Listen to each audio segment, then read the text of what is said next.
Yo, yo, yo. What is up, people? Y'all ready to make some money? Or maybe lose some? Or tie?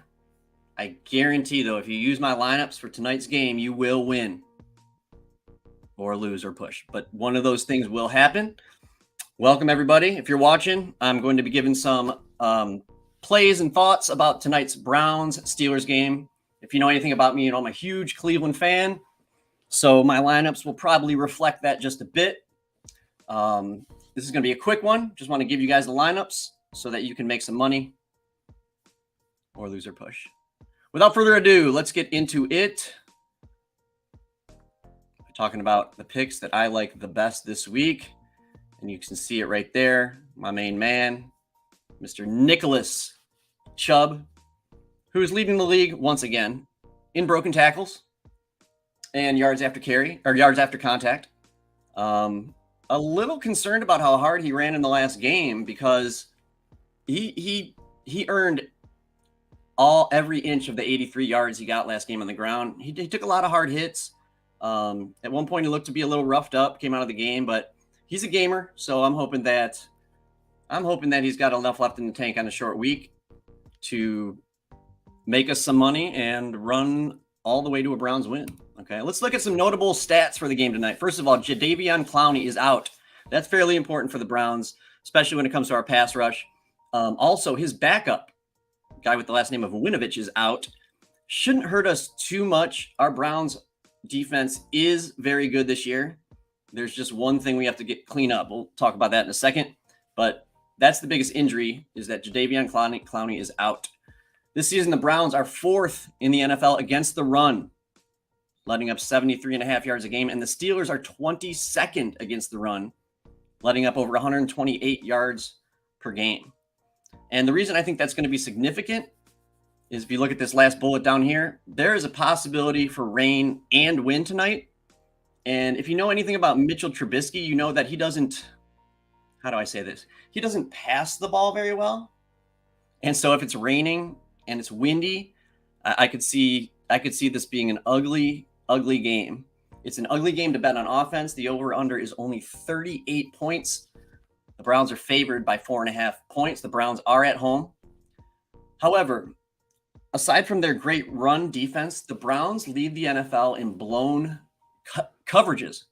These blown coverages almost cost us the game in week 1, and they cost us the game last week. So that is a tough thing that the Browns need to fix.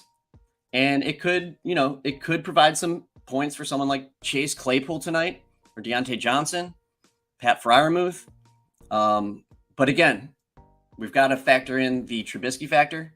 I'm not sure that offsets our blown coverages, offset the Trubisky factor, because a guy could be wide open and Trubisky will still throw it 20 yards over his head. I will say this right now. If I wasn't streaming, I might not even play this game tonight. This is a tough challenge on DraftKings and FanDuel. Good buddy of mine, Cam Rodelli, disagrees. He said tonight is the best type of game to play. And perhaps it is. Let's figure it out together, shall we? All right, here is my DraftKings Thursday Night Football lineup. I'm going with Nick Chubb as my captain. It's a safe play. I assume he will be the most popular captain on DraftKings tonight, but I'm going to roll. This is kind of like a cash game lineup. Because of the weather, as well as the Steelers' inability to pass the ball, I'm taking Najee Harris at 9,800, Jacoby Brissett, or as I like to call him, Jake Brisket, at 8,800. Obviously, he's not that much of a step up from Trubisky. He's not that much better than Trubisky. If it's raining and windy, he may struggle, but I think everyone's going to struggle in this game. I really like Kareem Hunt at that $7,600 price point. He typically gets just a few touches less than Chubb. He's almost as good. He catches a lot more passes, and he gets more touchdowns than Chubb. He does. He can blow up any given week. He can score 2 to 3 touchdowns. I've been hyping David Njoku since week 1. He's done nothing. But as I keep saying, the Browns paid him big money. It looked like last week they were trying to get him a little more involved. And so I'm just going to keep banging him until he pays off. And then this last pick is like a Hail Mary. Okay. What's up, Scully? This last pick, Demetric Felton, he's the Browns punt returner, sort of. And he gets on the plays for on the field for a few plays per game. I think in both games he's had one target and one rush. But he's fairly electric. He's got breakaway potential. And DraftKings pays off punt return and kick return touchdowns. Now he doesn't return kick returns. And PPE, all right, this stream is going to go. You know what I mean. I'm going to keep betting on him. Okay. I mean, if it helped him play better, maybe, I don't know. But Felton at $400 on DraftKings is almost to a point at 400 that if he scores 0, it doesn't really matter. So I'm going to roll with Felton and hope that he just pops one. You never know. So there is the DraftKings Thursday Night Football lineup presented by Off the Bench, my man Andrew Pate and myself. Moving on, the FanDuel lineup. FanDuel uses less players. Players cost more money on FanDuel. This is a GPP lineup. And if you don't know what that means, a GPP lineup means that I'm entering this in a big contest only because I've taken some risks on this one and I'm trying to differentiate from the field. I don't think Kareem Hunt will be that highly owned as an MVP. So I'm rolling with him at 13,000 for the MVP, hoping that he gets in the end zone a couple times. We got Jake Brisket, once again, 14K. I'll tell you what, for as bad as Brisket looked week 1, and he did look awful. He was great last week. I mean, for him, he completed 80% of his passes. So he clearly improved from week 1 to week 2. He might keep improving. He might regress. I mean, he's a career backup, so who knows? It's a wild card. I don't like the weather, but I mean, typically quarterbacks score more than any other position. And Brissett and Trubisky, like I wouldn't be opposed to putting Trubisky as my MVP. Their prices are just so low. It's just weird. Like I said, it's a weird DFS play tonight. It's tough. I got Deontay Johnson at 12K, betting on maybe one of those blown coverages. Pat Freiermuth, he gets a lot of targets, and we know Trubisky can't throw the ball downfield, so hoping for some short passes in the bad weather. And then I actually do love the Browns defense tonight. I love any defense going up against Mitch. The Steelers have looked not so hot on offense. The Browns defense is very good. They're just having communication errors.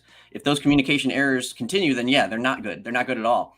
Quite frankly, I think if this wasn't a short week, we may have seen the last of Joe Woods this week, who's the Browns defensive coordinator. We now have players like Denzel Ward coming out against his scheme, saying they're too complicated. Denzel Ward says, I don't know what I'm supposed to do when I'm supposed to guard 2 players on the same play. So the communication is a mess. We'll see if they clean that up. If they do, it might be a long, long night for the Steelers offense. In terms of the pick, Browns minus 4.5 and a mutter. No comment. I'm just going to say no comment because I cannot take the Steelers. That's why. I see this game. I would bet the under 38. I know that's crazy, but again, these are two offenses that kind of grind it out.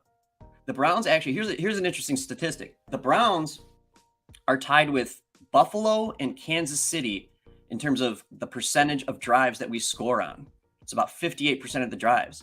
And you might say, well, then how did the Browns not score more points? Well, the thing about the Browns drives is we do these like 14 play, 7-minute drives where we dink and dunk, Chubb for 5, Kareem for 6, Amari Cooper for 10. And that's the ball control style we have to do. That's what we're going to run until we get a better solution at quarterback. No offense to Jake Brisket. He's doing a great job. Everyone seems to love him, but he's not a starting NFL quarterback. He just isn't. But the Browns do score. It just takes them a long time, and that's intentional. We want to use ball control on our defense.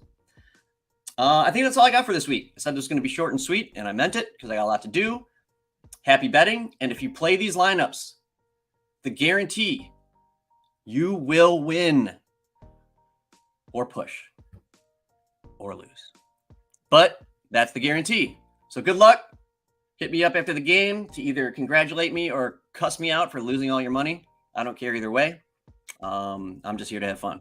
All right, y'all. Peace.